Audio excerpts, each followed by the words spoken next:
হয় সকলো মিডিয়া বন্ধুসকলক ধন্যবাদ।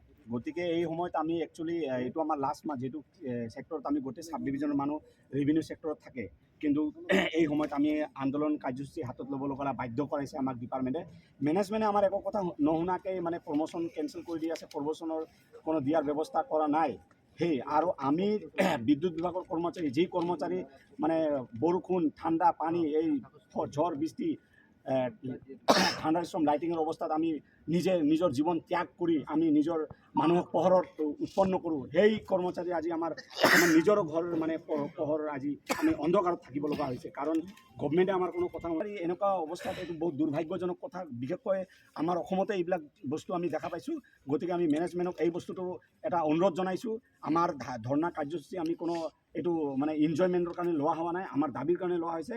গতিকে মেনেজমেণ্টক এই মিডিয়াৰ জৰিয়তে মই এটা বস্তু অনুৰোধ জনাইছোঁ যে আপোনালোকে অতি শীঘ্ৰে আমাক যিটো আমাৰ দাবী আছে, এই আমাৰ 12 দফীয়া দাবী, এই 12 দফীয়া দাবী আমাৰ মানি লওক। মানি লৈ পেলাই আমাক একদম ছেফটি, যিহেতু আমি একদম ছেফটি চাওঁ। বিভিন্ন ডিপাৰ্টমেণ্টৰ এইখিনি বস্তু আছে, মেডিকেল ফেচিলিটি কেছলেছ, এইখিনি মেডিকেল ফেচিলিটি আমাক কেছলেছ দিয়াৰ ব্যৱস্থা কৰক, প্ৰমোশ্যন দিয়াৰ ব্যৱস্থা কৰক। আমি যে অভাৰ টাইম ডিউটি কৰোঁ সেইখিনি দিয়াৰ ব্যৱস্থা কৰক। যিবিলাক প্ৰমোশ্যন হোৱা নাই এইবিলাক প্ৰমোশ্যন দিয়াৰ ব্যৱস্থা কৰক। আৰু আমাৰ আজি মোটামুটি 10-20 বছৰ ধৰি এনেকুৱা অস্থায়ী কৰ্মচাৰী যিসকলে আজিলৈকে চাকৰি নিয়মীকৰণ এতিয়ালৈকে হোৱা নাই, কেইদিন পিছত সিহঁতে ৰিটায়াৰ হৈ যাব, সিহঁতে কি কৰি খাব? গতিকে এইবিলাক স্থায়ী কৰ্মচাৰীক আমাক পাৰ্মানেণ্ট কৰি দিব লাগে। আৰু যিটো কণ্ট্ৰল ৰুমৰ কথা, কণ্ট্ৰল ৰুমৰ কথাটো এনেকুৱা হৈছে, আপোনালোকে দেখা পাইছে আজিকালি বিদ্যুৎ বিভাগৰ মানে পাৱাৰ যিটো লোড শ্বেডিঙৰ সমস্যা, এইটো বহুত কম হৈছে, কাৰণ এইবিলাক সৰু সৰু চাব ষ্টেচন হৈ আছে। কিন্তু ডিপাৰ্টমেণ্টে কি কৰিছে, এই সৰু সৰু চাব ষ্টেচনবিলাক কণ্ট্ৰেক্টাৰৰ হাতত দি গৈছে। এনেকুৱা যদি কণ্ট্ৰেক্টাৰৰ হাতত যায়, তেনেহ'লে যি স্থায়ীভাৱে কৰ্মচাৰী হৈ আছে সিহঁতৰ কি অৱস্থা হ'ব?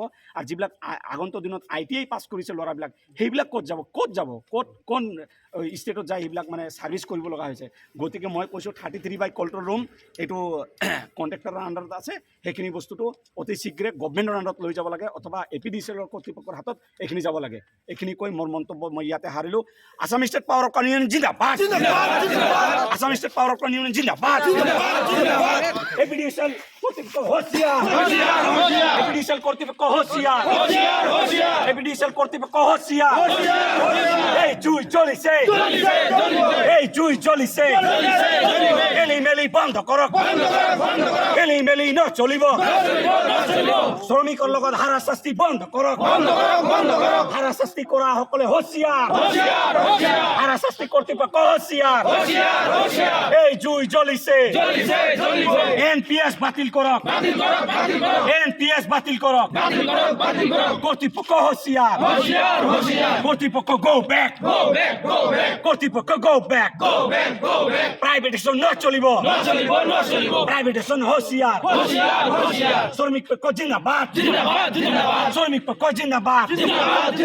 শ্রমিক সকলক অত্যাচারী বন্ধ করক, শ্রমিক অত্যাচারী বন্ধ করক, অত্যাচারী হোশিয়ার, অত্যাচারী ন চলিব, অত্যাচারী হোশিয়ার।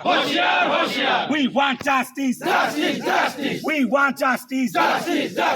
সার্ভিস রেজুলেশন সার্ভিস ম্যানুয়াল প্রবন্ধ করক, 33/11 কেবি কন্ট্রোল রুম বিক্তিকরণ ন চলিব, 3311 কন্ট্রোল রুম বিক্তিকরণ প্রাইভেটেশন বন্ধ করক, আমাক ওভার টাইম দিয়ার ব্যবস্থা করক, কম্পেনসেশন অ্যালাউন্স দিয়ার ব্যবস্থা করক। ইনকলাব জিন্দাবাদ, ইনকলাব জিন্দাবাদ। অতি সোনকালে পদোন্নতি দিয়ার ব্যবস্থা করো।